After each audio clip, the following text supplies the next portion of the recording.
탈무드 극장, 인간의 욕망과 지혜에 관한 모든 것. 1화, 두 상인과 우물, 진짜 부자는 무엇을 쌓는가. 오래전 유대 땅 끝자락에 자리한 작은 마을에 두 명의 상인이 살았습니다. 한 명은 아론이라 불렸고 다른 한 명은 레비라 불렸습니다. 두 사람은 같은 날 태어났고 같은 스승 밑에서 장사를 배웠으며 같은 날 첫 가게를 열었습니다. 출발선은 완벽하게 동일했습니다. 그러나 20년이 지난 어느 날 두 사람의 삶은 전혀 다른 모습이 되어 있었습니다. 아론은 마을에서 가장 큰 저택에 살았습니다. 창고에는 기름과 밀이 넘쳤고 금화가 담긴 자루가 다락방 바닥을 가득 메웠습니다. 그는 아침마다 자신의 재산 목록을 펼쳐 숫자를 확인하는 것으로 하루를 시작했습니다. 숫자가 늘어날수록 그의 입꼬리도 올라갔습니다. 하지만 그에게는 이상한 습관이 하나 있었습니다. 거래를 할 때마다 그는 언제나 상대방보다 조금 더 가져갔습니다. 아주 조금씩 티가 나지 않을 만큼만. 저울추를 살짝 손보거나 계약서 한 귀퉁이에 작은 글씨로 자신에게 유리한 조항을 끼워 넣었습니다. 그것이 나쁜 일이라고 생각하지 않았습니다. 장사란 원래 이런 것이다. 모두가 자기 몫을 챙기는 것이 세상의 이치다라고 그는 믿었습니다.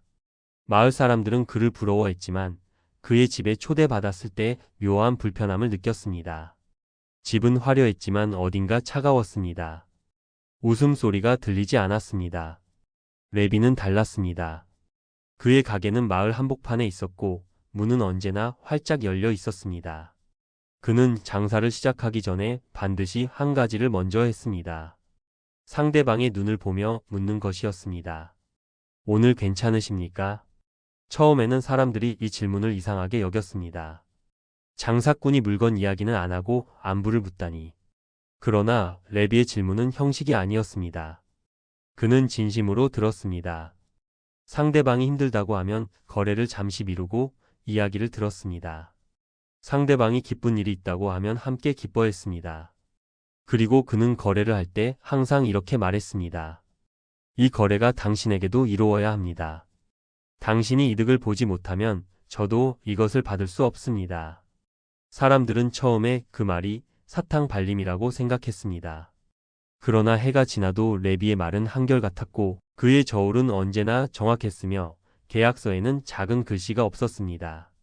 레비의 창고가 아론의 창고보다 작다는 것은 마을 사람 모두가 알았습니다. 금화의 수도 절반도 안 됐습니다. 그러나 레비의 집에는 언제나 사람이 있었습니다. 웃음소리가 담장 밖으로 새어나왔고 저녁이 되면 이웃들이 음식을 들고 찾아왔습니다. 그의 여름 유례없는 가뭄이 찾아왔습니다. 비가 오지 않았습니다.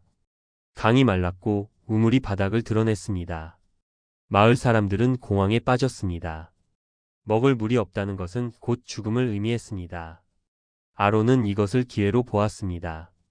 그는 일찍이 마을 외곽에 깊은 우물 하나를 소유하고 있었습니다. 가뭄이 시작되자 그는 우물 주변에 높은 담을 쌓고 자물쇠를 달았습니다. 그리고 물 한 양동이에 금화 두 잎을 받기 시작했습니다. 어제까지 한 잎이었던 것이 하룻밤 사이에 두 잎이 되었습니다. 처음에는 사람들이 울며 돈을 냈습니다. 아이들이 있었고 노인들이 있었으며 타는 목마름 앞에서 사람은 무엇이든 내어줍니다. 아론의 금화는 가뭄이 깊어질수록 더욱 빠르게 쌓였습니다. 그는 창고에 홀로 앉아 금화를 세며 생각했습니다. 이것이 진짜 장사다. 필요할 때 가진 자가 이기는 것이다. 레비도 우물이 있었습니다. 아론의 것보다 깊지는 않았지만 가뭄 속에서도 물이 조금씩 솟았습니다. 레비는 우물 앞에 의자를 놓고 앉았습니다. 그리고 마을 사람들이 오면 이렇게 말했습니다. 가져가십시오. 돈을 받지 않았습니다. 단 한 입도. 마을 사람들이 물었습니다. 레비, 당신도 어렵지 않습니까? 이 물을 팔면 큰 돈을 벌 수 있는데 왜 그냥 나눠줍니까? 레비는 잠시 생각하다가 이렇게 대답했습니다.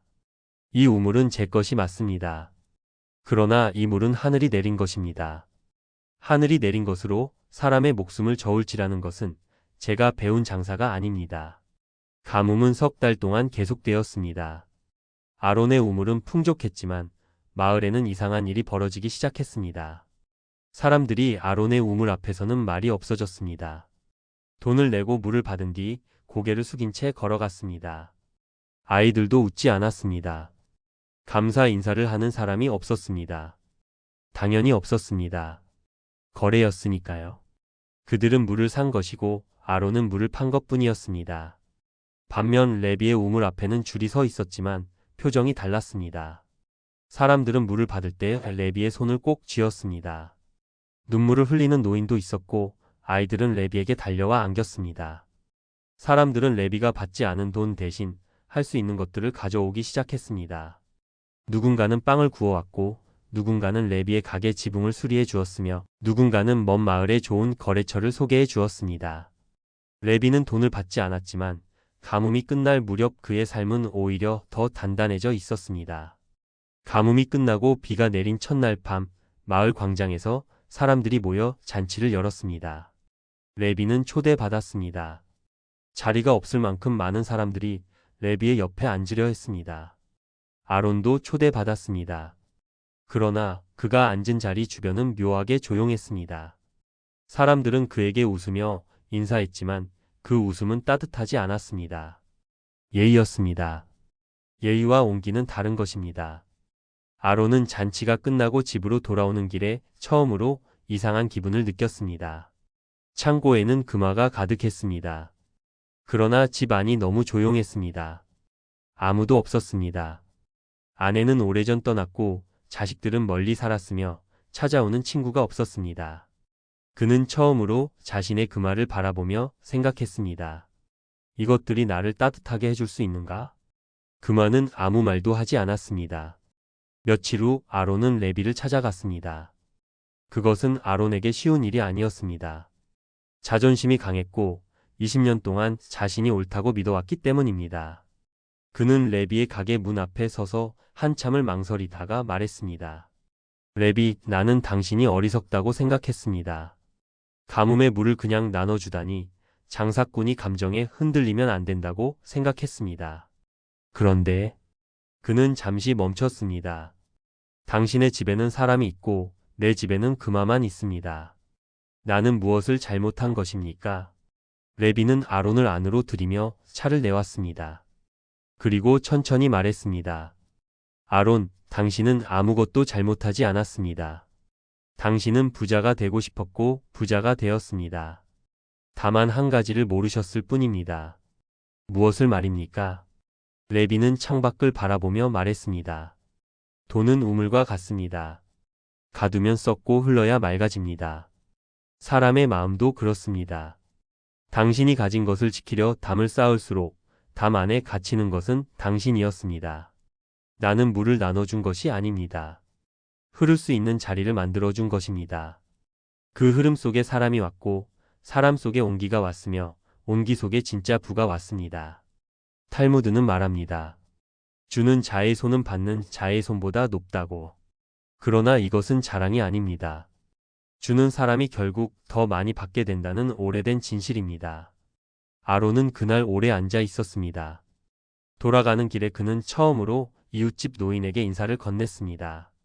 아무 이유 없이, 거래도 없고 이익도 없이. 노인은 환하게 웃었습니다. 아론은 그 웃음이 금화, 백립보다 묵직하게 가슴에 내려앉는다는 것을 느꼈습니다. 그것이 그가 20년 만에 처음으로 받은 아무 조건 없는 온기였습니다. 탈무드는 말합니다. 부유한 자는 많이 가진 자가 아니라 충분하다고 느끼는 자이다. 그리고 그보다 더 오래된 지혜가 덧붙입니다. 충분함은 혼자 느낄 수 없다. 반드시 누군가와 함께여야 한다. 우물은 퍼낼수록 더 깊어집니다. 사람도 그렇습니다.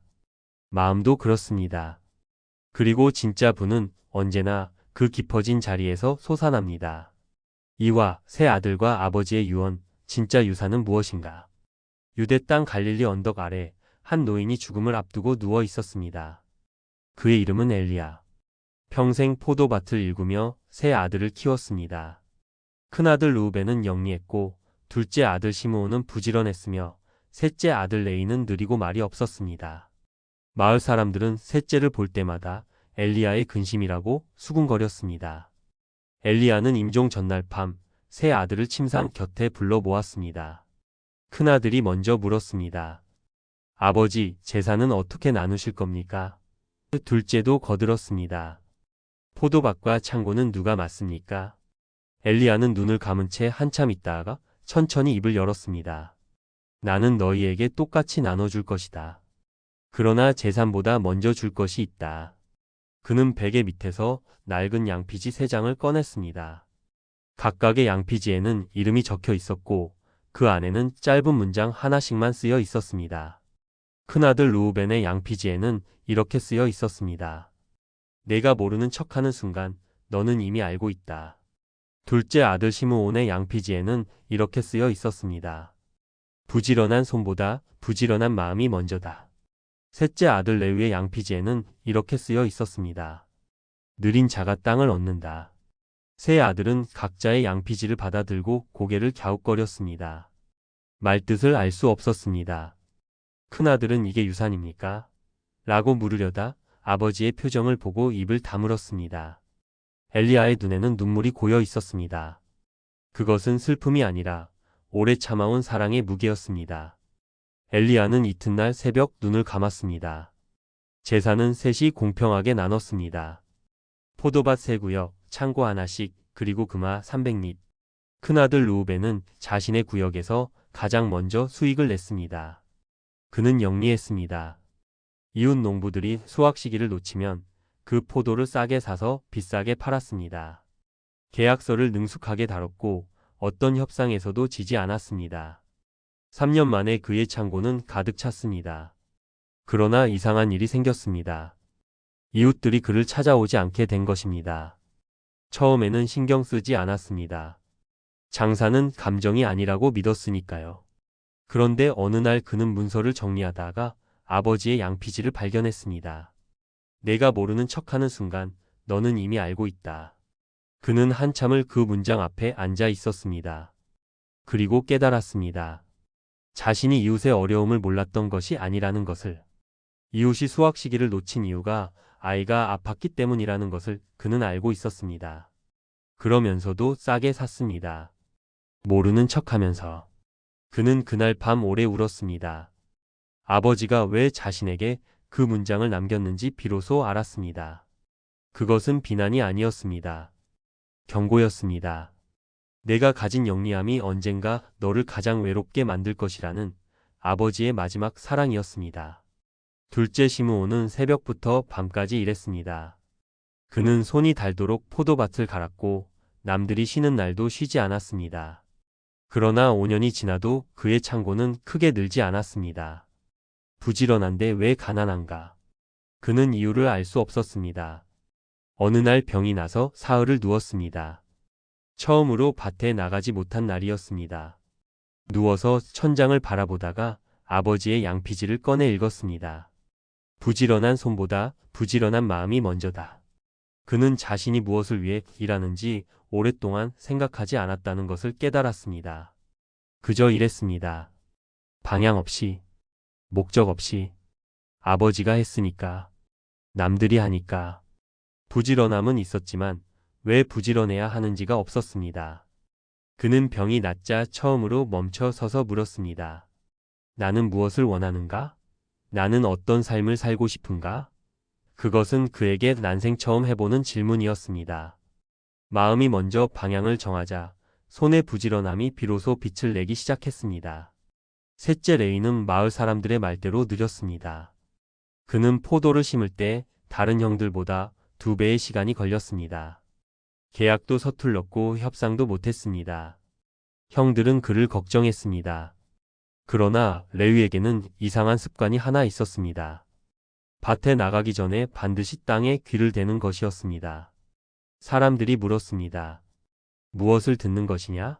레위는 웃으며 말했습니다. 땅이 오늘 무엇을 원하는지 듣습니다. 그는 서두르지 않았습니다.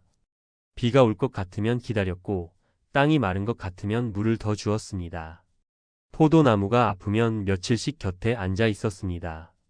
마을 사람들은 그것을 어리석음이라고 했습니다. 그런데 7년째 되던 해에 큰 서리가 내렸습니다. 그의 서리는 유난히 일찍 찾아왔고 마을 포도밭 대부분이 큰 피해를 입었습니다. 르우벤의 밭도 시므온의 밭도 반 이상이 얼어버렸습니다. 그런데 레위의 밭만 멀쩡했습니다. 그는 일주일 전에 이미 낮은 기온을 느끼고 포도나무 밑동에 짚을 덮어두었던 것입니다. 그 누구도 가르쳐주지 않은 땅에 귀를 대며 들은 지혜였습니다. 사람들이 물었습니다. 어떻게 알았느냐? 레위는 이렇게 말했습니다. 서두르지 않으면 보이는 것들이 있습니다. 20년이 지난 후 세 형제는 아버지의 길의 한자리에 모였습니다. 르우벤은 이제 이웃의 어려움을 보면 먼저 손을 내밀었습니다. 영리함을 가졌지만 그것을 칼처럼 쓰지 않았습니다. 그의 주변에는 사람들이 모였고 그는 혼자였을 때보다 더 큰 부를 이뤘습니다. 시므온은 방향을 찾은 후 놀라운 속도로 성장했습니다. 그는 이제 아침마다 묻습니다. 오늘 내가 정말 해야 할 일은 무엇인가? 그 질문 하나가 그의 삶을 완전히 바꿔놓았습니다. 레위는 여전히 느렸습니다. 그러나 그의 포도밭은 마을에서 가장 건강했고 그의 포도주는 먼 나라까지 이름이 났습니다. 사람들은 그의 포도주를 기다림의 맛이라고 불렀습니다. 세 형제는 아버지의 무덤 앞에 앉아 양피지를 꺼냈습니다. 낡고 바랜 양피지였지만 글씨는 여전히 선명했습니다. 르우벤이 말했습니다. 아버지는 우리의 약점을 아셨던 것 같다. 시므온이 말했습니다. 아니, 우리의 가능성을 아셨던 것 같다. 레위는 아무 말 없이 양피지를 가슴에 품었습니다. 눈물이 흘렀습니다.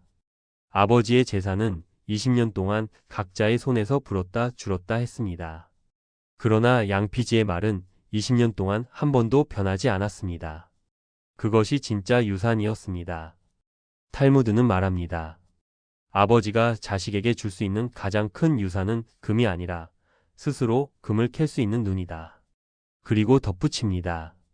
그 눈은 언제나 가장 가까운 사람의 말 속에 이미 심어져 있다. 사마, 욕망의 계단, 더 원할수록 더 있는 것들. 옛날 예루살렘 성벽 아래 나단이라는 젊은이가 살았습니다. 그는 가난했지만 총명했지만 불만이 많았습니다. 아침에 눈을 뜨면 부자들의 저택을 바라보며 이를 갈았고 저녁이 되면 자신의 좁은 방을 둘러보며 한숨을 쉬었습니다. 어느 날 마을에 이상한 소문이 돌았습니다. 사막 끝자락에 욕망의 샘이 있다는 것이었습니다. 그 샘물을 마시면 원하는 것이 이루어진다고 했습니다. 다만 조건이 하나 있었습니다. 샘 앞에 앉은 노인에게 자신이 원하는 것을 정확하게 말해야 한다는 것이었습니다. 나단은 주저없이 길을 떠났습니다. 사흘을 걸어 사막에 이르자 소문대로 샘이 있었고 샘 앞에 백발의 노인이 앉아 있었습니다. 노인이 물었습니다. 무엇을 원하느냐? 나단은 망설임 없이 말했습니다. 돈을 원합니다. 많은 돈을. 노인은 고개를 끄덕이며 샘물 한 잔을 건넸습니다. 나단이 마시자 뜨거운 기운이 가슴을 타고 올랐습니다. 그리고 한 달 뒤 나단에게 뜻밖의 기회가 찾아왔습니다. 어느 상인의 눈에 띄어 장사를 시작했고 1년 만에 예루살렘에서 손꼽히는 부자가 되었습니다. 그러나 부자가 된 나단은 이상하게도 행복하지 않았습니다. 이제 돈이 있었지만 권력이 없었습니다. 부자들의 모임에 끼지 못했고 성의 고관들은 그를 무시했습니다. 돈을 가진 후에야 비로소 권력이 없다는 것이 얼마나 굴욕적인지 느꼈습니다. 그는 다시 사막으로 갔습니다. 노인은 여전히 샘 앞에 앉아 있었습니다. 이번엔 무엇을 원하느냐? 권력을 원합니다. 사람들 위에 서고 싶습니다. 노인은 다시 샘물 한 잔을 건넸습니다. 나단은 2년 후 성의 관리가 되었습니다. 사람들이 그 앞에서 고개를 숙였고 그의 말 한마디에 사람들이 움직였습니다. 처음에는 그것이 달콤했습니다. 그러나 권력을 얻자 이번에는 명예가 없다는 것이 눈에 들어왔습니다. 권력은 있었지만 사람들이 그를 진심으로 존경하지는 않는다는 것을 알았습니다. 복종과 존경은 다른 것이었습니다. 그는 명예를 원했습니다.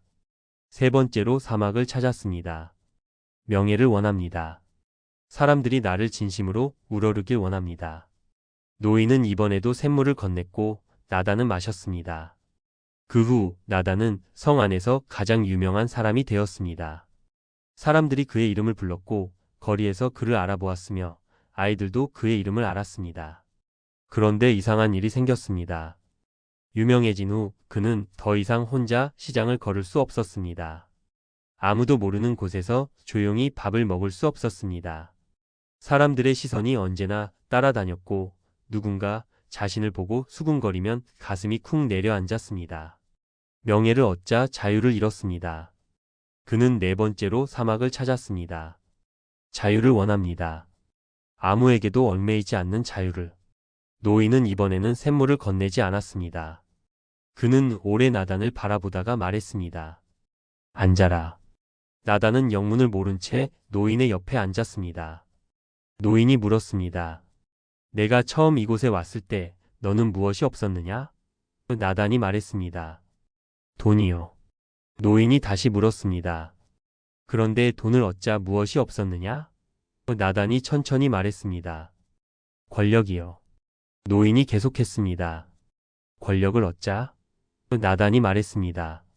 명예가요. 노인이 말했습니다. 명예를 얻자? 나단이 긴 침묵 끝에 말했습니다. 자유가 없었습니다. 노인이 고개를 끄덕이며 말했습니다. 그렇다면 자유를 얻으면 다음에는 무엇이 없겠느냐? 나단은 입을 열지 못했습니다. 노인이 말을 이었습니다. 욕망의 계단은 끝이 없다. 한 계단을 오를 때마다 눈에 보이는 것은 위의 계단뿐이고 발 아래 오른 계단은 보이지 않는다. 내가 이미 가진 것을 보지 못하는 한 너는 영원히 가지지 못한 것만 바라보게 된다. 그것이 욕망의 저주다. 나단은 말문이 막혔습니다. 노인이 마지막으로 물었습니다. 지금 이 순간 내 곁에 있는 것들을 말해보아라. 나단은 천천히 생각했습니다. 건강한 몸, 빛나는 두 눈, 따뜻한 집, 아직 살아있는 어머니, 그리고 자신의 이름을 기억해주는 사람들. 그것들은 처음 이곳에 왔을 때도 있었습니다. 그런데 한 번도 원한다고 말한 적이 없었습니다. 이미 있었으니까요. 있는 것은 원하지 않습니다. 없는 것만 원합니다. 그것이 욕망의 눈먼 본성입니다. 나단은 그날 샘물을 마시지 않고 돌아왔습니다. 집으로 돌아오는 사흘길 내내 나단은 처음으로 길가의 꽃을 보았습니다. 바람 소리를 들었습니다. 별을 올려다 보았습니다. 그것들은 언제나 그 자리에 있었습니다. 그가 보지 않았을 뿐이었습니다. 집 앞에 도착했을 때 어머니가 문 앞에 서 있었습니다. 아들의 얼굴을 보자마자 눈물을 흘렸습니다. 나단은 처음으로 어머니를 꼭 껴안았습니다. 오래전부터 그 자리에 있었던 것. 그러나 욕망의 계단을 오르느라 한 번도 돌아보지 않았던 것. 그것이 사실은 그가 가진 것들 중 가장 값진 것이었습니다. 탈무드는 말합니다. 만족할 줄 모르는 자는 이미 가진 것도 잃는다. 그리고 그보다 더 오래된 말이 덧붙입니다. 충분함을 아는 자만이 진짜 부자다. 그 충분함은 밖에서 오지 않는다. 언제나 안을 먼저 들여다본 자에게만 보인다. 사화, 거짓말쟁이 상인의 저울, 신뢰는 쌓는데 평생이 걸리고 무너지는데 하루도 안 걸린다. 예루살렘의 동쪽 시장에 토브라는 이름의 상인이 있었습니다. 그는 30년 동안 같은 자리에서 향신료를 팔았습니다. 그의 저울은 정확했고 그의 말은 믿을 수 있었으며 먼 나라의 상인들도 그의 이름을 알았습니다. 토브의 말은 계약서보다 무겁다는 말이 시장에 돌았습니다. 그는 부유했지만 오만하지 않았고 존경받았지만 거드름을 피우지 않았습니다. 사람들은 그를 시장의 기둥이라 불렀습니다. 그런데 그의 나이 60이 되던 해 이상한 일이 생겼습니다. 아들이 큰 빚을 졌습니다. 도박이었습니다. 빚의 규모는 토브가 가진 재산의 절반에 달했습니다. 아들은 아버지의 무릎 앞에서 울며 말했습니다. 아버지, 제발 저를 살려주십시오. 토브는 밤새 잠을 자지 못했습니다. 아들을 살리기 위해서는 돈이 필요했고 돈을 마련하기 위해서는 이번 거래에서 크게 이익을 내야 했습니다. 그 무렵 먼 나라에서 온 상인이 그에게 대량의 향신료를 주문했습니다. 그 상인은 토브의 명성을 믿고 직접 저울을 확인하지 않는다고 했습니다. 토브 선생의 저울은 의심하지 않겠습니다. 그날 밤 토브는 처음으로 저울추를 손에 들었습니다. 아주 조금이었습니다. 거래 전체에서 고작 1대 100 정도의 차이. 상대방은 절대 알 수 없는 수준이었습니다. 그는 저울추를 조정한 채 아침을 맞았습니다. 거래는 성공적이었습니다. 아들의 빚을 갚았습니다. 그런데 그날 이후 토부는 이상한 증상을 겪기 시작했습니다. 시장에서 사람들과 눈을 마주치기가 어려웠습니다. 누군가 토부 선생의 저울은 정확하지요라고 말하면 가슴이 두근거렸습니다. 밤에 잠을 이루지 못했고 꿈속에서 저울이 기울어지는 장면이 반복되었습니다. 그는 스스로에게 말했습니다. 단 한 번이었다. 30년 중 단 한 번. 아무도 모른다. 그러나 그 말이 스스로를 설득하지 못한다는 것을 그는 알고 있었습니다. 6개월 후 그 먼 나라 상인이 다시 찾아왔습니다.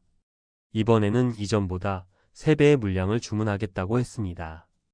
토부 선생을 믿기 때문입니다. 이번에도 저울은 확인하지 않겠습니다. 토부는 그 말이 칼처럼 가슴에 꽂혔습니다. 그는 그날 밤 라비를 찾아갔습니다. 라비는 토부가 평생 존경해온 스승이었습니다. 모든 것을 털어놓았습니다.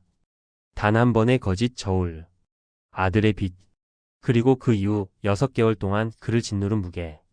라비는 오래 침묵했습니다. 그리고 물었습니다. 그 상인이 손해를 봤느냐? 토부가 말했습니다.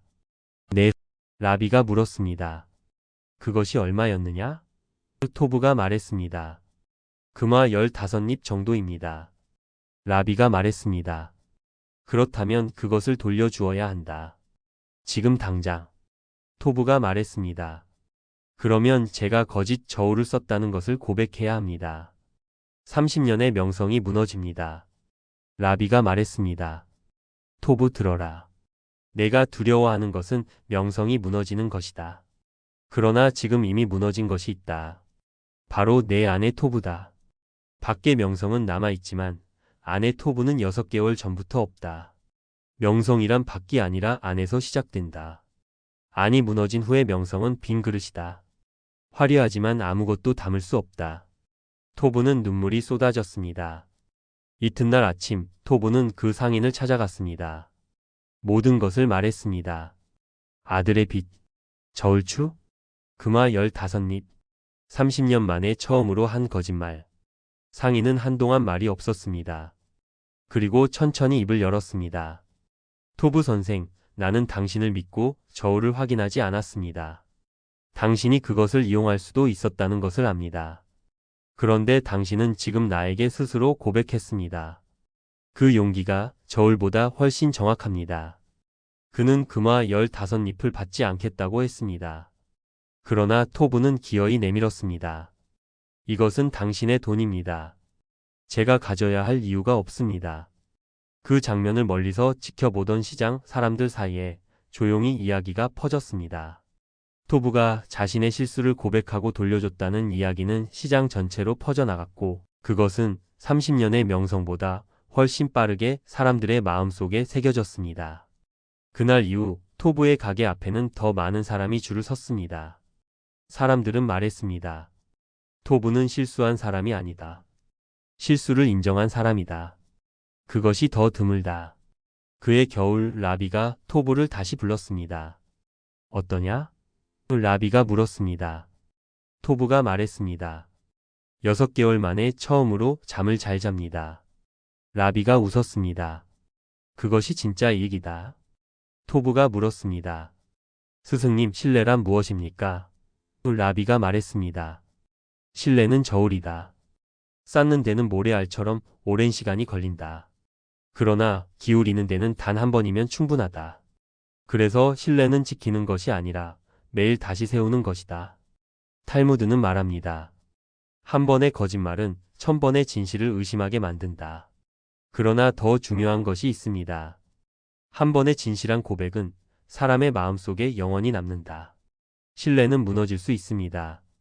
그러나 무너진 자리에서 다시 일어서는 용기가 있는 사람은 처음보다 더 깊은 신뢰를 얻습니다.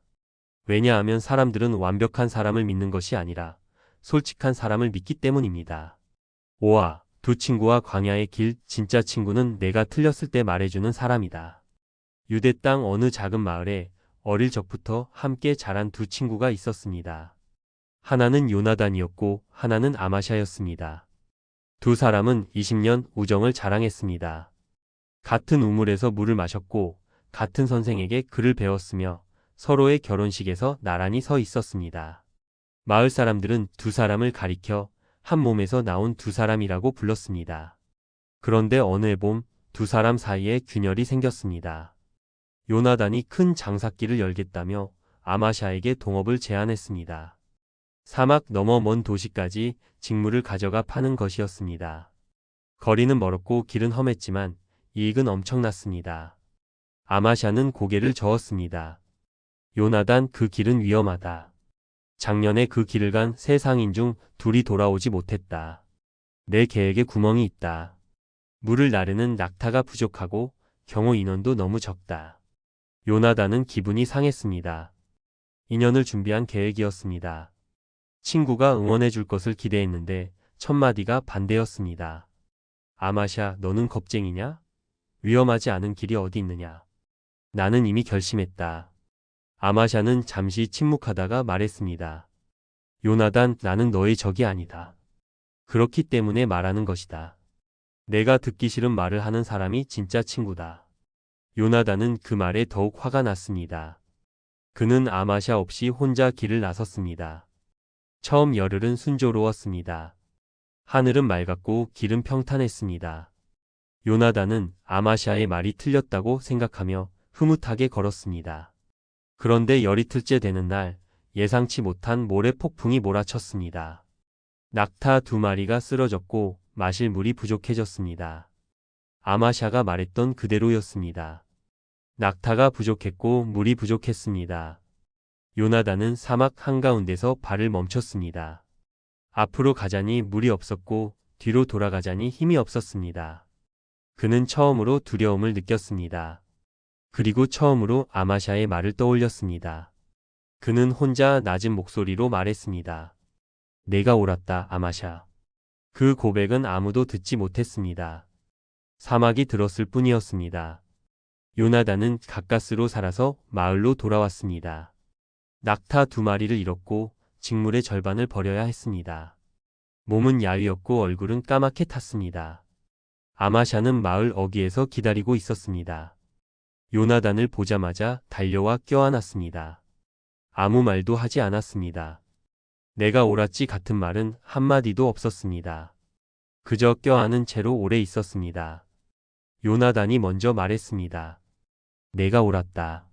나는 내 말을 들었어야 했다. 아마샤가 말했습니다. 나는 내가 살아 돌아온 것이 기쁘다. 나머지는 중요하지 않다. 요나단은 눈물이 쏟아졌습니다. 지는 것이 부끄럽지 않았습니다. 이 친구 앞에서는. 그 후 두 사람은 함께 다시 장사기를 준비했습니다. 이번에는 아마샤의 말대로 낙타를 충분히 확보했고 물도 2배로 챙겼으며 경호 인원도 늘렸습니다. 준비 기간이 6개월이나 더 걸렸습니다. 요나단은 준비하는 내내 조급했습니다. 이렇게 오래 걸려야 하느냐? 아마샤는 웃으며 말했습니다. 처음에 제대로 가면 2번 가지 않아도 된다. 두 사람은 마침내 광야를 건넜고 먼 도시에서 큰 이익을 냈습니다. 돌아오는 길에 요나단이 말했습니다. 아마샤, 너 같은 친구를 가진 사람은 부자다. 아마샤가 물었습니다. 그게 무슨 뜻이냐? 요나단이 말했습니다. 나를 기쁘게 해주는 친구는 많다. 그러나 나를 옳은 길로 가게 해주는 친구는 너뿐이다. 아마샤는 아무 말도 하지 않았습니다. 그러나 그 침묵 속에 20년 우정의 무게가 고스란히 담겨 있었습니다. 탈무드는 말합니다. 내 잘못을 지적하는 자를 친구로 삼고 너를 칭찬만 하는 자를 조심하라. 그리고 덧붙입니다. 아첨은 설탕과 같다. 달지만 몸을 병들게 한다. 진실은 쓴 약과 같다. 쓰지만 몸을 낫게 한다. 진짜 친구는 달콤한 말 대신 쓴 진실을 줄 수 있는 사람이다. 그리고 그것을 받을 수 있는 사람이 진정한 어른이다. 6화 왕과 3가지 질문. 지혜란 아는 것이 아니라 묻는 것이다. 오래전 유대 왕국에 어느 왕이 있었습니다. 그는 젊고 총명했으며 나라를 잘 다스리고 싶었습니다. 그러나 왕좌에 앉을수록 이상한 일이 벌어졌습니다. 신하들은 언제나 왕의 말에 고개를 끄덕였고 어떤 말을 해도 전하의 뜻이 옳습니다. 라는 대답이 돌아왔습니다. 왕은 불안했습니다. 내가 정말 옳은 것인가? 아니면 사람들이 그렇게 말하는 것인가? 어느 날 그는 신하도 호의도 없이 홀로 왕궁을 빠져나왔습니다. 평범한 여행자의 옷을 입고 나라 안을 돌아보기로 했습니다.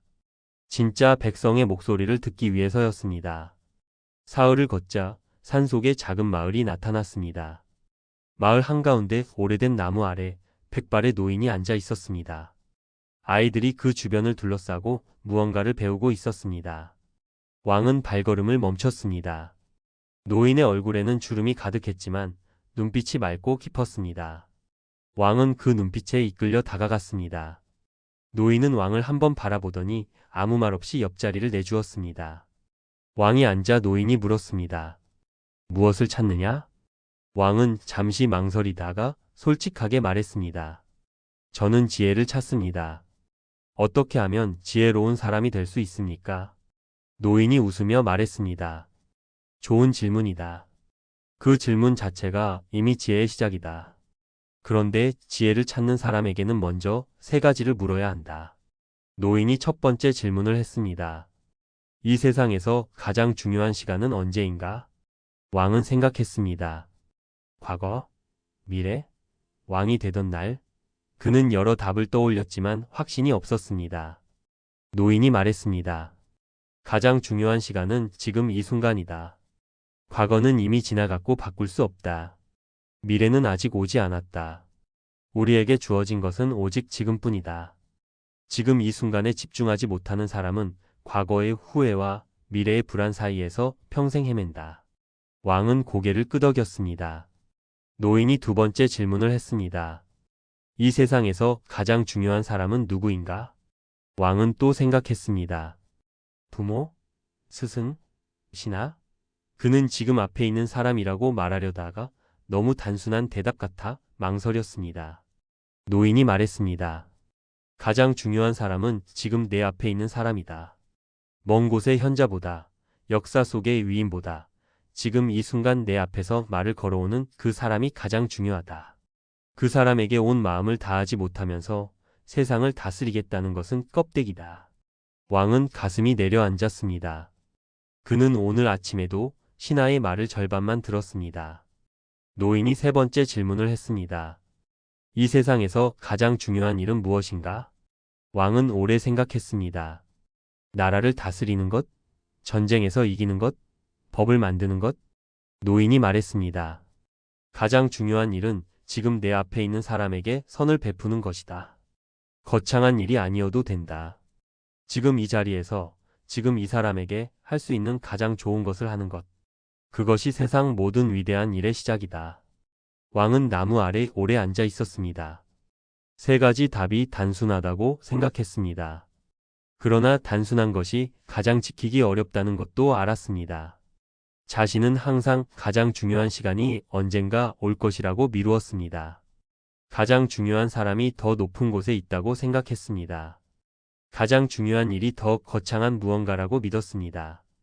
그 모든 것이 착각이었습니다. 왕은 일어나며 노인에게 인사를 했습니다. 어르신, 이 가르침에 무엇으로 보답할 수 있겠습니까? 노인이 말했습니다. 돌아가서 오늘 배운 것을 행하면 된다. 지식은 행동으로 옮기기 전까지는 지혜가 아니다. 왕이 마을을 떠나려는데 노인이 뒤에서 불렀습니다. 한 가지만 더 말하겠다. 왕이 돌아섰습니다. 지혜로운 사람이 되는 방법은 단 하나다. 언제나 배우는 자세로 사는 것. 왕좌에 앉아도 제자처럼 알고 있어도 모르는 듯이. 물음을 멈추는 순간 지혜도 멈춘다. 왕궁으로 돌아온 왕은 달라졌습니다. 신하의 말을 끝까지 들었습니다. 백성 중에 가장 작은 사람의 이야기도 직접 들으려 했습니다. 회의 중에 모르는 것이 있으면 부끄럽지 않게 물었습니다. 내가 모른다는 말을 처음으로 신하들 앞에서 했습니다. 신하들은 처음에 당황했습니다. 왕이 모른다고 말하다니. 그러나 시간이 지날수록 이상한 일이 벌어졌습니다. 신하들도 모르는 것을 말하기 시작했습니다. 아첨이 줄었고 진짜 이야기가 늘었습니다. 왕은 비로소 나라의 진짜 모습을 보기 시작했습니다. 그 왕국은 그 후 오래도록 평화로웠다고 전해집니다. 탈무드는 말합니다. 현자는 누구에게서든 배운다. 그리고 덧붙입니다. 지혜는 높은 곳에서 내려오지 않는다. 낮은 곳을 기꺼이 들여다볼 때 올라온다. 가장 지혜로운 질문은 나는 왜 모르는가가 아니라 나는 왜 묻지 않았는가이다. 7화 침묵하는 현자, 말하지 않는 것이 가장 강한 말이다. 예루살렘 외곽의 작은 학당에 말이 없기로 유명한 현자가 살았습니다. 그의 이름은 피나스였습니다. 그는 하루에 10마디도 하지 않았습니다. 그러나 사람들은 그의 침묵 앞에서 오히려 더 많은 것을 들었습니다. 이상한 일이었습니다. 아무 말도 하지 않는데 그 곁에 있으면 마음이 정리되었습니다. 피나스에게는 두 제자가 있었습니다.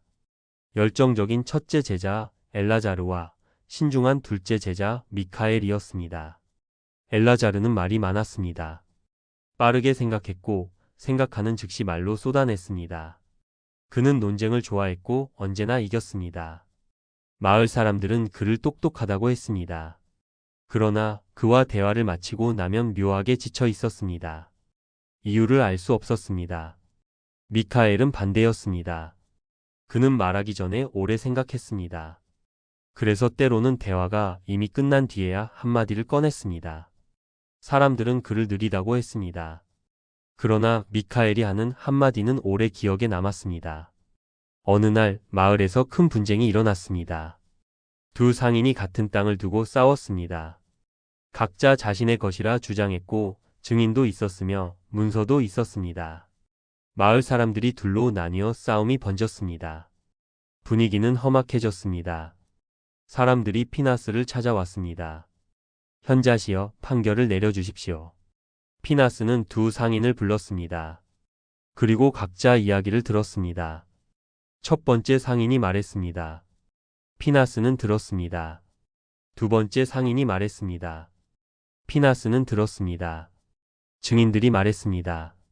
피나스는 들었습니다. 마을 사람들이 소리쳤습니다. 피나스는 들었습니다. 모두가 말을 마쳤습니다. 광장이 조용해졌습니다. 모든 눈이 피나스를 향했습니다. 피나스는 오래 침묵했습니다. 1분이 지났습니다. 5분이 지났습니다. 10분이 지났습니다. 사람들은 답답했습니다. 그러나 이상하게도 아무도 재촉하지 못했습니다. 피나스의 침묵에는 무게가 있었습니다. 15분이 지나자 첫 번째 상인이 먼저 말했습니다. 사실은 제가 그 땅을 산 것이 5년 전이었습니다. 그런데 당시 문서를 작성할 때 경계선을 제가 유리하게 조금 옮겼습니다. 아무도 묻지 않았습니다. 피나스도 묻지 않았습니다. 그런데 상인은 스스로 말했습니다. 두 번째 상인도 잠시 뒤 입을 열었습니다. 저도 문서에 서명을 받을 때 상대방이 그를 잘 모른다는 것을 알면서 불리한 조항을 넣었습니다. 광장이 완전히 조용해졌습니다. 피나스는 그제야 한마디를 했습니다. 이제 두 사람이 이야기를 나눠라. 사람들은 어리둥절했습니다. 판결이 없었습니다. 처벌도 없었습니다. 그런데 이상하게도 두 상인은 그 자리에서 조용히 대화를 나눴습니다. 1시간 뒤 둘은 합의를 했습니다. 땅을 나눴고 서로에게 사과했습니다. 마을 분쟁은 끝났습니다. 제자 엘라자르가 피나스에게 물었습니다. 스승님, 어떻게 하신 겁니까? 아무 말씀도 하지 않으셨는데 두 사람이 스스로 고백했습니다. 피나스가 말했습니다. 사람은 침묵 앞에서 스스로를 채우려 한다. 내가 말을 하면 그들은 내 말에 반응한다. 그러나 내가 침묵하면 그들은 자신의 내면에 반응한다. 자신의 목소리를 듣는 것이다. 사람의 내면에는 이미 진실이 있다. 그것이 나오려면 소음이 없어야 한다. 엘라자르는 그날부터 말하기 전에 멈추는 연습을 시작했습니다. 처음에는 3초, 그 다음에는 10초, 그 다음에는 1분. 그러자 이상한 일이 생겼습니다. 그가 말을 줄이자 사람들이 그의 말을 더욱 귀담아 듣기 시작했습니다. 몇 달 뒤 엘라자르는 피나스에게 물었습니다.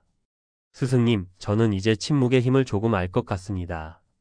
그런데 왜 어떤 사람들은 말을 멈추지 못합니까? 피나스가 말했습니다. 두렵기 때문이다. 침묵하면 자신과 마주쳐야 한다. 자신이 두려운 사람은 소음을 만든다. 말로, 분노로, 논쟁으로. 그것은 자신의 빈자리를 채우려는 몸부림이다. 그러나 침묵을 두려워하지 않는 사람은 내면이 가득 차 있다. 가득 찬 그릇은 소리를 내지 않는다. 엘라자르는 오래 그 말을 되새겼습니다.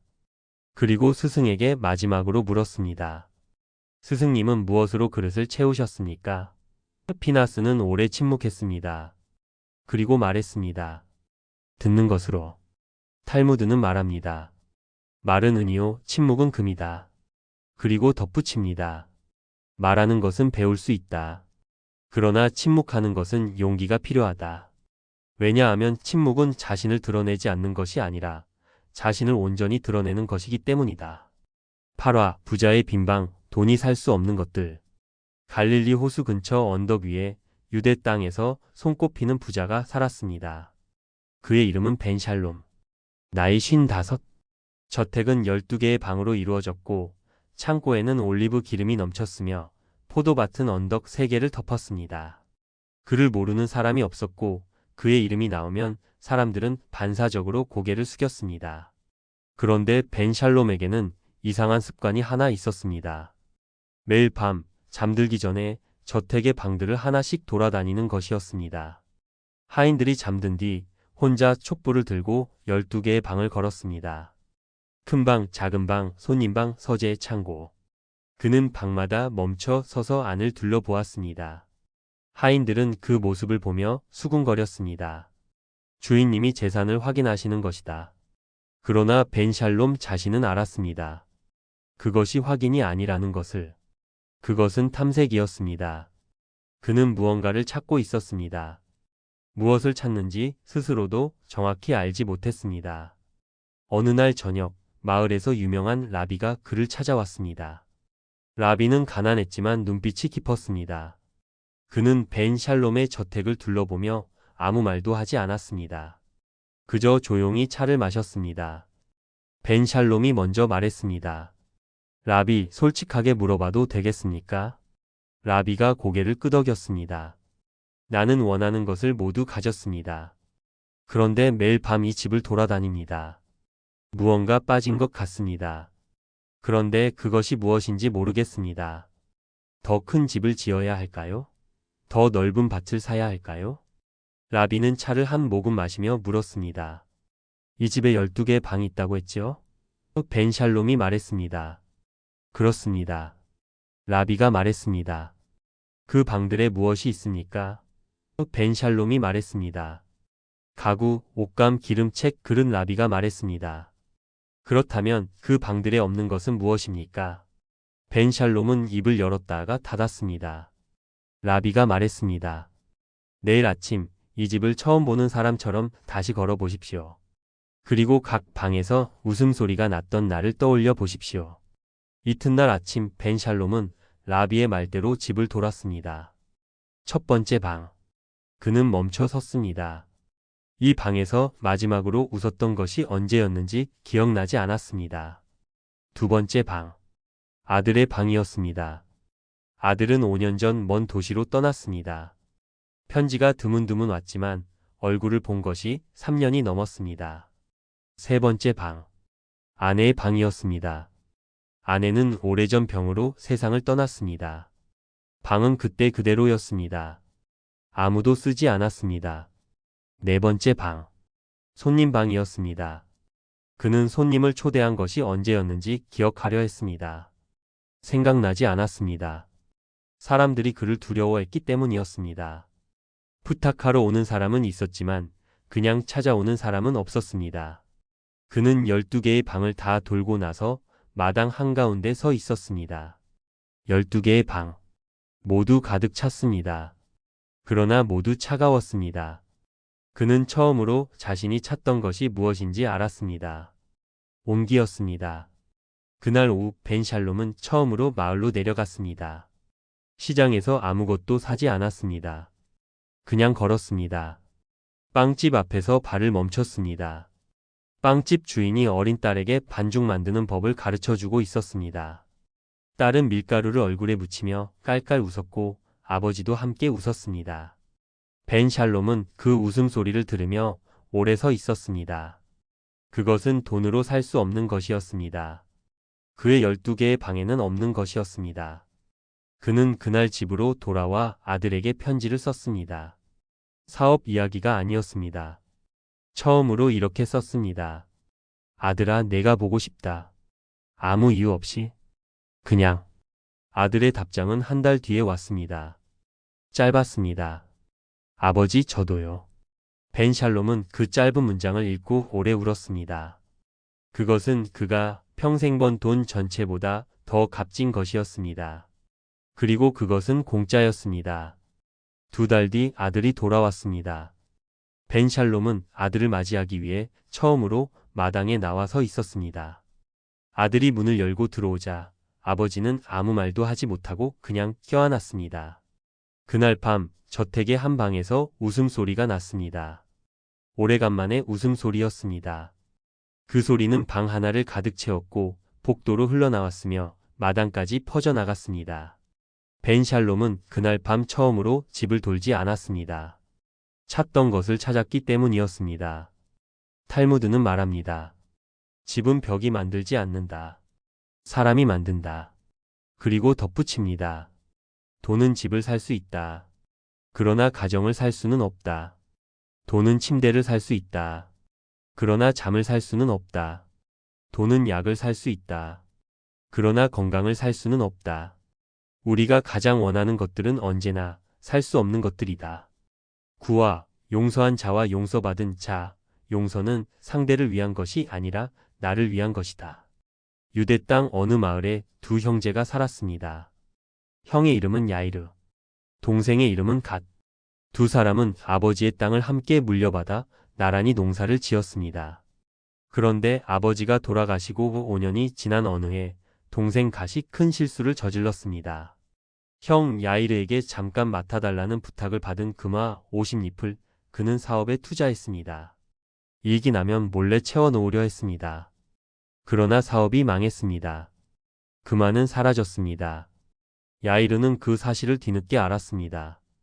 그 금화는 야이르가 10년 동안 한 푼씩 모은 것이었습니다. 아이들의 교육을 위해 아내 몰래 쌓아온 돈이었습니다. 야이르의 분노는 하늘을 찔렀습니다. 그는 동생과의 관계를 끊었습니다. 같은 마을에 살면서 인사도 하지 않았습니다. 동생이 찾아오면 문을 닫았고 동생의 이름이 나오면 식탁을 떠났습니다.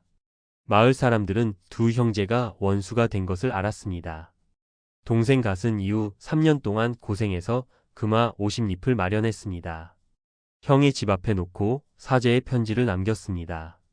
형은 돈을 집어들었습니다. 그러나 문은 열지 않았습니다. 돈은 돌아왔습니다. 그러나 마음의 문은 열리지 않았습니다. 7년이 지났습니다. 야이르는 부유했지만 무거웠습니다. 가슴 어딘가에 돌이 박혀 있는 것 같았습니다. 음식을 먹어도 맛이 없었고 좋은 일이 있어도 온전히 기쁘지 않았습니다. 밤에 자다가 동생의 얼굴이 꿈에 나왔습니다. 분노한 표정으로. 어느 날 야이르는 유명한 라비의 강론을 들으러 갔습니다. 라비는 그날 용서에 대해 이야기했습니다. 용서하지 않는 것은 독을 마시면서 상대방이 죽기를 기다리는 것과 같습니다. 독은 상대방에게 가지 않습니다. 내 몸 안에 쌓입니다. 야이르는 그 말이 가슴에 꽂혔습니다. 심장이 두근거렸습니다. 강론이 끝난 뒤 야이르는 라비를 찾아갔습니다. 모든 것을 털어놓았습니다. 동생의 배신, 사라진 금화, 7년의 단절. 라비가 물었습니다. 7년 동안 괴로웠습니까? 야이르가 말했습니다. 네. 라비가 물었습니다. 동생도 7년 동안 괴로웠을 것입니다. 그렇다면 두 사람이 합쳐 14년을 괴로웠군요. 금화 50잎의 값이 14년의 고통입니까? 야이르는 입이 막혔습니다. 라비가 계속했습니다. 용서는 동생이 옳았다는 뜻이 아닙니다. 동생의 행동이 괜찮았다는 뜻도 아닙니다. 용서는 그 일이 더 이상 당신을 지배하지 못하게 하는 것입니다. 지금 당신의 가장 큰 감옥은 동생이 아닙니다. 당신 안의 분노입니다. 그 문을 여는 열쇠는 당신만 가지고 있습니다. 야이르는 그날 밤 오래 울었습니다. 동생을 생각하며 운 것이 아니었습니다. 7년 동안 자신이 얼마나 무거운 것을 들고 살았는지를 깨달으며 울었습니다. 분노는 그를 지켜준 것이 아니었습니다. 그것은 그를 갉아먹고 있었습니다. 이튿날 아침 야이르는 동생의 집 앞에 섰습니다. 손을 들어 문을 두드렸습니다. 7년 만에 처음이었습니다. 문이 열리자 동생 갓이 나타났습니다. 그는 형의 얼굴을 보자 몸이 굳었습니다. 야이르는 준비한 말이 있었습니다. 그러나 동생의 얼굴을 보는 순간 모두 사라졌습니다. 동생은 야위어 있었습니다. 눈 밑에 그늘이 짙었습니다. 야이르는 그냥 말했습니다. 가사 들어가도 되겠느냐? 동생은 아무 말도 못하고 옆으로 비켜섰습니다. 두 형제는 탁자를 사이에 두고 마주 앉았습니다. 처음에는 아무도 말을 하지 않았습니다. 동생이 먼저 울었습니다. 형도 울었습니다. 어느 순간부터는 무엇 때문에 우는지도 알 수 없었습니다. 7년 동안 쌓인 것들이 한꺼번에 흘러나왔습니다. 한참 뒤 야이르가 말했습니다. 용서한다. 가사. 동생이 말했습니다. 형 미안하다. 야이르가 말했습니다. 나도 미안하다. 7년이 너무 길었다. 그날 저녁 야이르는 집으로 돌아와 밥을 먹었습니다. 오랫동안 맛있는 밥을 먹지 못했는데 그날은 달랐습니다. 아내가 이상하게 쳐다보며 말했습니다. 여보, 오늘 얼굴이 다르네요. 야이르가 물었습니다. 어떻게요? 그 아내가 말했습니다. 가벼워 보여요. 야이르는 그 말을 듣고 조용히 웃었습니다. 그것이 용서가 준 것이었습니다. 상대방을 위한 것이 아니라 자기 자신을 위한 가벼움이었습니다. 탈무드는 말합니다. 용서하는 자에게 용서가 돌아온다. 그리고 더 깊은 말이 있습니다. 분노는 내가 상대방에게 주는 것 같지만 사실은 내가 나에게 주는 것이다. 용서는 상대방을 풀어주는 것 같지만 사실은 내가 나를 풀어주는 것이다. 가장 용감한 일은 칼을 드는 것이 아니라 칼을 내려놓는 것이다. 10화 씨앗을 심는 노인. 지금 내가 심는 것을 내가 거두지 못해도 된다. 어느 무더운 여름날 한 나그네가 길을 걷다 기이한 광경을 보았습니다. 백발이 성성한 노인이 땀을 흘리며 나무를 심고 있었습니다. 나그네가 가까이 가서 보니 캐럽 나무였습니다. 캐럽 나무는 열매를 맺기까지 70년이 걸리는 것으로 유명했습니다. 나그네는 발을 멈추고 물었습니다. 어르신 지금 몇이십니까? 노인이 허리를 펴며 말했습니다. 73이요. 나그네가 말했습니다.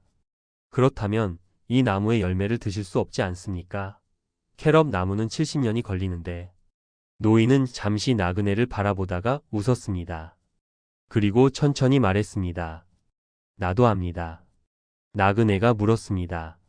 그런데 왜 심으십니까?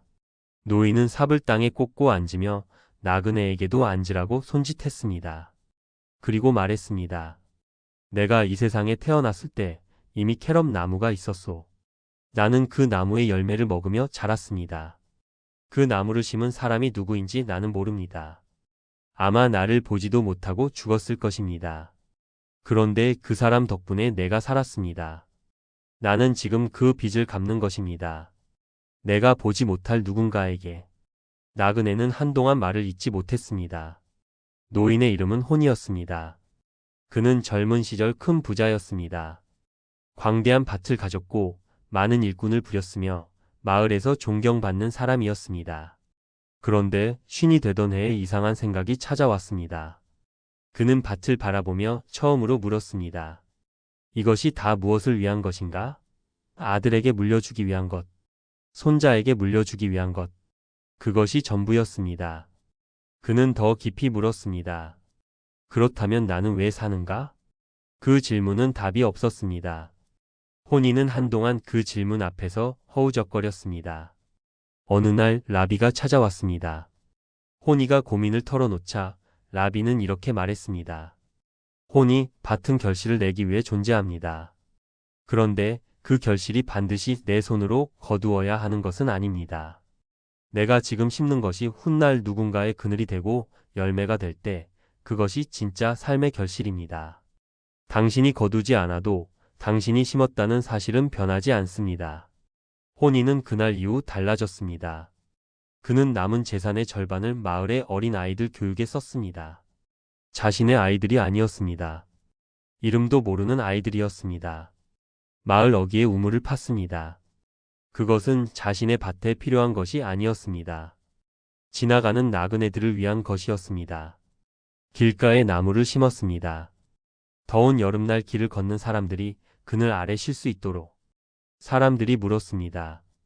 호니 어른, 이것들이 다 무슨 소용이요? 당신이 죽고 나면 당신이 한 일을 기억하는 사람이 없을 것이오. 호니가 웃으며 말했습니다. 나는 기억되고 싶은 것이 아닙니다. 나는 다음 사람이 조금 덜 힘들기를 바라는 것입니다. 내가 받은 것들을 생각해 보십시오. 내가 마신 물, 내가 쉰 그늘, 내가 먹은 열매. 그것들을 누가 만들었는지 나는 알지 못합니다. 그러나 그것들이 없었다면 나도 없었습니다. 나는 그 긴 사슬의 한 고리일 뿐입니다. 나그네는 노인 호니의 이야기를 들으며 오래 앉아 있었습니다. 그리고 물었습니다. 어르신 후회는 없으십니까? 이렇게 심어도 결국 내 눈으로 보지 못하는데. 호니가 말했습니다. 후회라니요? 오히려 기쁩니다. 나는 젊었을 때 내 것을 늘리는 데만 온 힘을 썼습니다. 그것은 결국 죽을 때 가져갈 수 없는 것들이었습니다. 그런데 지금 심는 이 나무는 내가 죽은 뒤에도 자랍니다. 내가 판 우물은 내가 죽은 뒤에도 물을 냅니다. 내가 가르친 아이들은 내가 죽은 뒤에도 살아서 다음 사람을 가르칩니다. 이것이 진짜 불멸이 아닙니까? 나그네는 그 말을 듣고 일어섰습니다. 그리고 말했습니다. 어르신 제가 도와도 됩니까? 호니가 웃으며 삽을 건넸습니다. 두 사람은 함께 나무를 심었습니다. 노인과 젊은이가 나란히. 서로의 이름도 몰랐지만 나무는 두 사람의 땀을 같이 받았습니다. 그 나무가 70년 뒤 열매를 맺을 때 그 열매를 따먹을 아이는 두 사람의 이름을 알지 못할 것입니다. 그러나 두 사람이 그 자리에 있었다는 것, 그것은 영원히 사실로 남을 것입니다. 탈무드는 말합니다. 내가 나를 위하지 않으면 누가 나를 위할 것인가? 그러나 내가 나만을 위한다면 나는 무엇인가? 그리고 이야기가 덧붙입니다. 가장 오래 사는 삶은 긴 삶이 아니다. 가장 많은 곳에 남는 삶이다. 심은 사람은 잊혀도 나무는 남는다. 그것으로 충분하다. 11화 세 번 속은 상인 사람을 보는 눈은 실패를 통해서만 열린다. 다마스쿠스 가는 길목의 작은 도시에 장사를 막 시작한 젊은 상인이 있었습니다. 그의 이름은 유발. 22살. 눈빛이 맑고 마음이 따뜻했습니다. 그는 사람들이 기본적으로 선하다고 믿었습니다. 그 믿음은 아름다웠지만 때로는 그를 위험하게 만들었습니다. 첫 번째로 그를 속인 사람은 동업자였습니다. 유발은 22살에 처음 번 돈 전부를 친구의 동업 제안에 넣었습니다. 그 친구는 유발의 어릴 적 친구였고 항상 유쾌했으며 거짓말을 할 것 같지 않았습니다. 유발은 계약서 없이 악수만으로 시작했습니다. 6개월 뒤 친구는 돈을 가지고 사라졌습니다. 유발은 처음으로 배신을 알았습니다. 배신은 낯선 사람에게서 오지 않았습니다. 가장 잘 아는 사람에게서 왔습니다. 그것이 더 깊은 상처였습니다. 그는 다시 처음부터 시작했습니다. 두 번째로 그를 속인 사람은 노인이었습니다. 유발이 25살 되던 해 길에서 만난 백발의 노인이 그에게 말했습니다.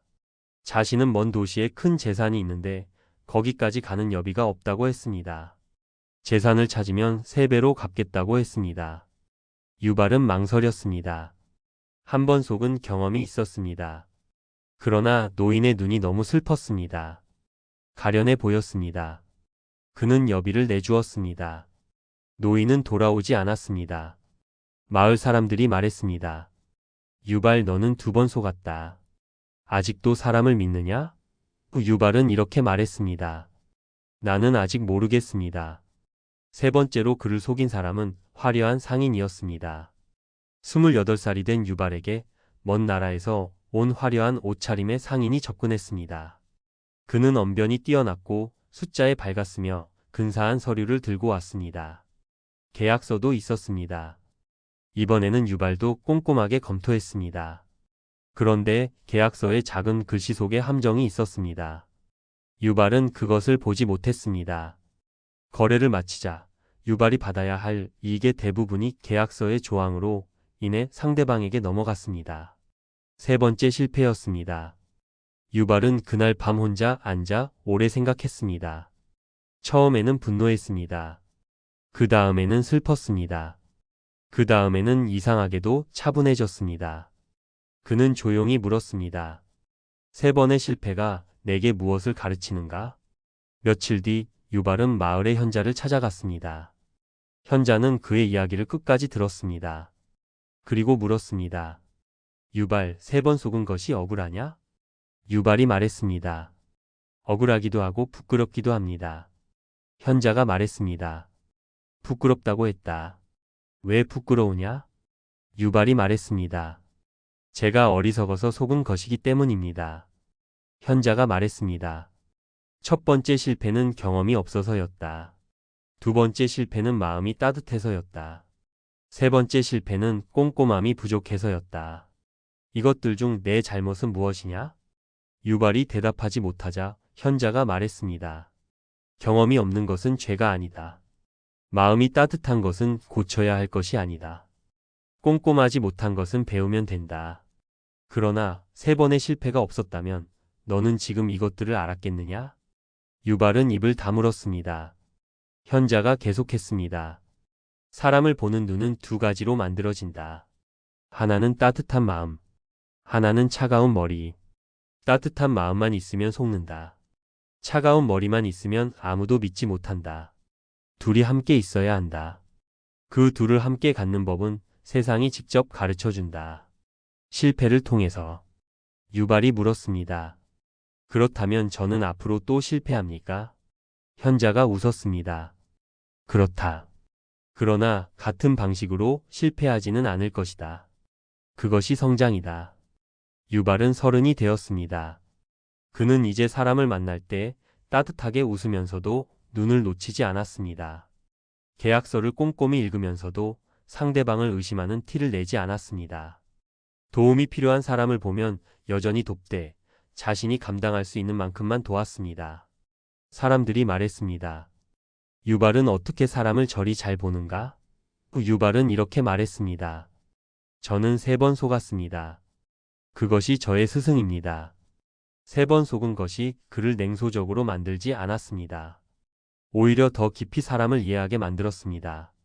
그것이 상처의 쓰임이었습니다. 탈무드는 말합니다. 한 번 속이는 자는 상대방을 속인다.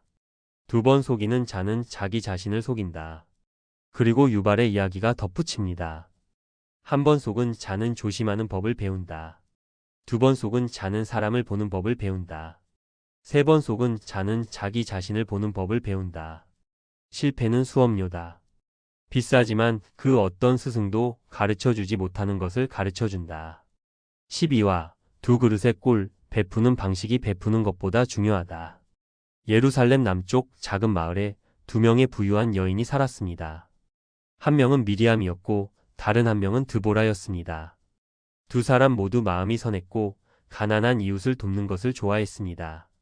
그러나 돕는 방식이 전혀 달랐습니다. 미리암은 베풀 때마다 사람들이 알게 했습니다. 가난한 이웃에게 꿀 한 그릇을 가져다 줄 때 그녀는 반드시 대문을 크게 두드렸습니다. 마을 사람들이 볼 수 있는 낮에 좋은 옷을 입고 하인을 대동해서 갔습니다. 꿀을 건네며 이렇게 말했습니다. 이웃이 어렵다 하니 제가 가져왔습니다. 부족하면 언제든 말씀하세요. 받는 사람은 고마워했지만 미리암이 돌아선 뒤에는 어딘가 무거운 기분을 지울 수 없었습니다. 드보라는 달랐습니다. 그녀는 새벽이 되기 전에 움직였습니다. 혼자였습니다. 가난한 이웃의 집 앞에 조용히 꿀 한 그릇을 놓고 돌아왔습니다. 아무도 보지 않는 시간에 이웃이 아침에 문을 열면 꿀이 있었습니다. 누가 가져왔는지 알지 못했습니다. 마을 사람들은 오래도록 그 꿀의 주인을 몰랐습니다. 어느 해 겨울 마을에 큰 어려움이 닥쳤습니다. 흉년으로 가난한 집들이 더욱 힘들어졌습니다. 미리암도 드보라도 더 열심히 도왔습니다. 미리암은 광장에서 나눔 행사를 열었습니다. 이름이 마을 전체에 퍼졌고 사람들은 그녀를 마을의 어머니라 불렀습니다. 드보라는 여전히 새벽에 혼자 움직였습니다. 아무도 몰랐습니다. 그런데 봄이 되자 이상한 일이 생겼습니다. 미리암에게 도움을 받았던 사람들은 이상하게도 미리암을 피했습니다. 길에서 마주치면 인사는 했지만 빠르게 지나쳤습니다. 미리암의 집에 초대받아도 내키지 않는 표정이었습니다. 미리암은 그 이유를 알 수 없었습니다. 내가 이렇게 도와줬는데 왜 저러는 걸까라고 생각했습니다. 드보라에게 도움을 받았던 사람들은 누가 도왔는지 몰랐습니다. 그러나 이상하게도 마을 전체에 따뜻한 기운이 감돌았습니다. 아침에 꿀을 발견한 사람들은 그날 하루 힘이 났고 그 힘으로 다른 사람에게 작은 것을 나눠주었습니다. 드보라의 꿀 한 그릇이 마을 전체를 조금씩 따뜻하게 만들고 있었습니다. 어느 날 라비가 두 여인을 함께 불렀습니다. 라비는 두 사람의 이야기를 모두 알고 있었습니다. 미리암에게 먼저 물었습니다. 당신은 왜 도움을 줍니까? 미리암이 말했습니다. 이웃이 어려우니까요. 그리고 제가 가진 것을 나눠야 한다고 생각하기 때문입니다. 라비가 고개를 끄덕였습니다. 좋은 마음입니다. 그런데 당신이 도운 사람들이 당신을 불편해 한다는 것을 아십니까? 미리암은 당황했습니다. 저는 그들을 도왔는데 왜 그렇습니까? 라비가 말했습니다. 꿀은 달지만 받는 방식이 쓰면 단맛이 사라집니다. 낮에 좋은 옷을 입고 하인을 데리고 가서 꿀을 주면 받는 사람은 꿀을 받는 것이 아니라 자신의 가난함을 확인받는 것입니다. 당신의 의도는 선했지만 당신의 방식이 상대방의 존엄을 건드렸습니다. 미리암은 얼굴이 붉어졌습니다. 라비가 드보라에게 물었습니다. 당신은 왜 새벽에 혼자 갑니까? 드보라가 말했습니다. 받는 사람이 편해야 한다고 생각했습니다. 누가 줬는지 알면 마주칠 때마다 미안해할 것 같았습니다. 라비가 웃었습니다. 그것이 진짜 베푼입니다. 라비는 두 여인에게 탈무드의 가르침을 말해 주었습니다. 베품에는 8단계가 있습니다. 가장 낮은 단계는 마지못해 주는 것. 그보다 높은 것은 즐겁게 주되 적게 주는 것. 그보다 높은 것은 청하면 주는 것. 그보다 높은 것은 청하기 전에 주는 것. 그보다 높은 것은 받는 사람은 알지만 주는 사람은 모르게 주는 것. 그보다 높은 것은 주는 사람은 알지만 받는 사람이 모르게 주는 것. 그보다 높은 것은 주는 사람도 받는 사람도 서로 모르게 주는 것. 그리고 가장 높은 베풀의 단계는 상대방이 스스로 설 수 있도록 도와주는 것입니다. 미리암은 오래 침묵했습니다. 라비가 말했습니다. 미리암, 당신의 마음은 아름답습니다. 다만 베푸는 방법을 바꾸면 됩니다. 꿀의 단맛은 꿀에 있는 것이 아니라 받는 사람의 마음에 있습니다. 그 마음이 편해야 꿀이 답니다. 그 이후 미리암도 새벽에 혼자 움직이기 시작했습니다. 좋은 옷 대신 수수한 옷을 입었습니다. 하인 없이 혼자 갔습니다. 이름을 밝히지 않았습니다. 처음에는 어색했습니다. 알아주는 사람이 없으니 허전하기도 했습니다. 그러나 며칠이 지나자 이상한 일이 생겼습니다. 베푸는 것이 더 따뜻하게 느껴졌습니다. 받는 사람이 행복해 보일 때 그 행복이 오롯이 자신에게 돌아왔습니다. 알아주는 사람이 없는데도 오히려 마음이 더 가득 찼습니다. 미리암은 처음으로 깨달았습니다. 자신이 지금까지 베품을 통해 무언가를 얻으려 했다는 것을, 인정을, 감사를, 존경을, 그것들을 바라는 마음이 꿀의 쓴맛을 더했던 것이었습니다. 아무것도 바라지 않고 주었을 때 비로소 꿀은 순수하게 달아졌습니다. 봄이 다시 찾아왔습니다. 마을 아이들이 드보라의 집 앞에 꽃을 가져다 놓았습니다. 누가 시킨 것이 아니었습니다. 아이들은 그냥 그러고 싶었습니다. 왜 그런지는 몰랐습니다.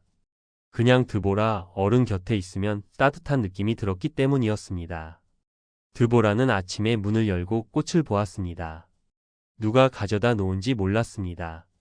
새벽에 꿀을 놓아두던 자신처럼 아이들도 이름 없이 꽃을 놓았습니다. 드보라는 조용히 웃었습니다. 베풀면 돌아옵니다. 다만 내가 준 방식대로 돌아옵니다. 이름 없이 주면 이름 없는 따뜻함으로 돌아옵니다. 그것이 가장 순수한 형태의 돌아옴이었습니다. 탈무드는 말합니다. 은밀하게 베푸는 자의 손은 하늘에 닿는다. 그리고 덧붙입니다. 베풀면 주는 사람이 아니라 받는 사람의 마음에서 완성된다. 그래서 진짜 베풀면 언제나 상대방의 눈높이에서 시작된다. 내가 주기 편한 방식이 아니라 상대방이 받기 편한 방식으로. 13화 세계의 동전, 돈을 쓰는 방법이 그 사람의 인격이다. 오래전 바빌론의 어느 시장 골목에 늙은 환전상이 살았습니다. 그의 이름은 에즈라.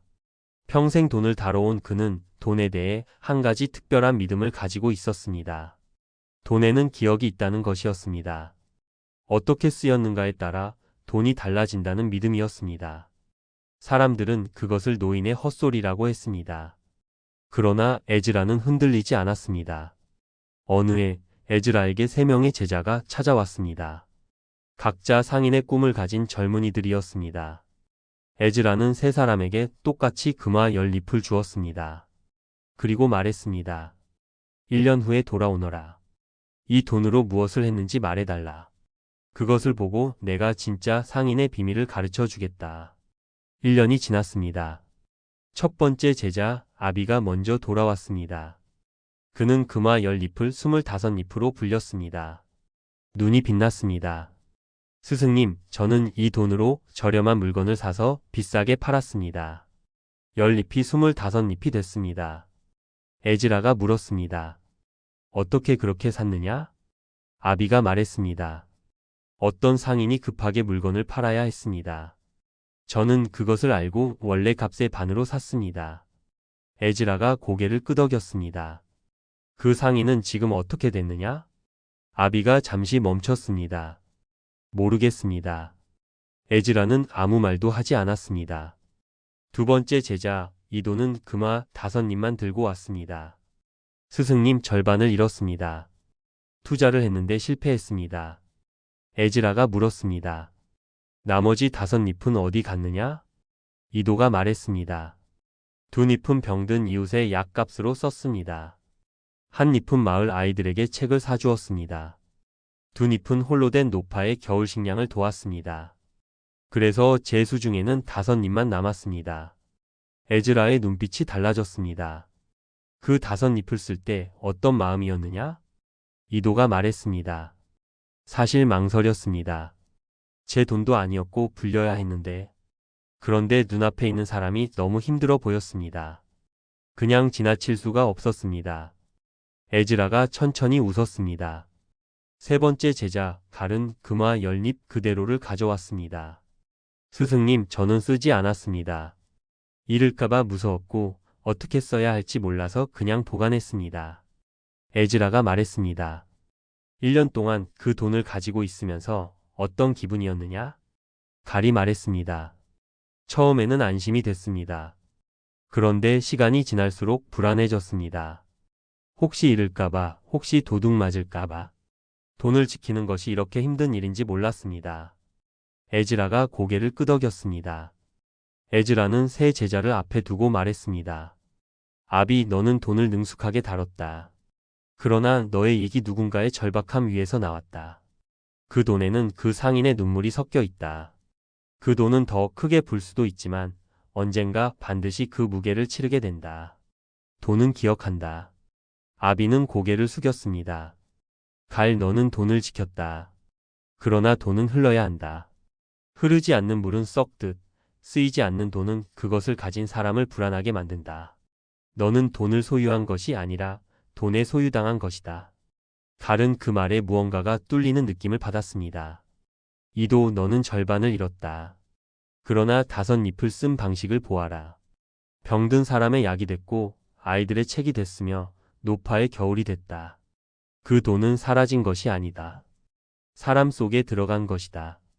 그것은 언젠가 다른 형태로 내게 돌아온다. 반드시. 이도의 눈이 촉촉해졌습니다.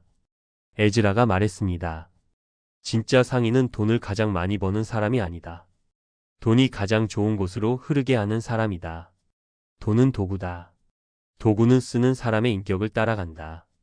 칼이 요리사의 손에서 음식이 되고 강도의 손에서 흉기가 되듯 돈도 쓰는 사람에 따라 축복이 되기도 하고 저주가 되기도 한다. 세 제자는 각자의 길로 돌아갔습니다. 아비는 이후 장사를 할 때마다 상대방의 사정을 먼저 물었습니다. 급하게 파는 사람에게는 오히려 조금 더 주었습니다. 처음에는 손해 같았습니다. 그러나 3년이 지나자 그의 이름이 시장 전체에 퍼졌습니다. 사람들이 그를 믿고 찾아왔습니다. 이도는 계속 베풀었습니다. 그러나 이제는 망설이지 않았습니다. 그의 다섯잎이 사람들 사이에서 이야기가 되었고 그 이야기를 들은 부유한 상인이 이도에게 동업을 제안했습니다. 당신 같은 사람과 함께 하고 싶습니다. 라고 하면서 칼은 처음으로 돈을 쓰기 시작했습니다. 작은 것부터. 두려움이 줄어들자 가능성이 보이기 시작했습니다. 에즈라는 세 제자가 각자의 길을 걷는 것을 바라보며 혼자 말했습니다. 돈은 거짓말을 하지 않는다. 돈이 어디로 흐르는지 보면 그 사람이 무엇을 중요하게 생각하는지 알 수 있다. 탈무드는 말합니다. 돈을 사랑하는 자는 돈으로 채워지지 않는다. 그리고 에즈라가 덧붙입니다. 돈은 강물과 같다. 흘러야 맑고 고이면 썩는다. 그리고 강물은 어디로 흐르느냐에 따라 땅을 살리기도 하고 썩히기도 한다. 돈을 어디로 흘려보내느냐, 그것이 당신이 어떤 사람인지를 말한다.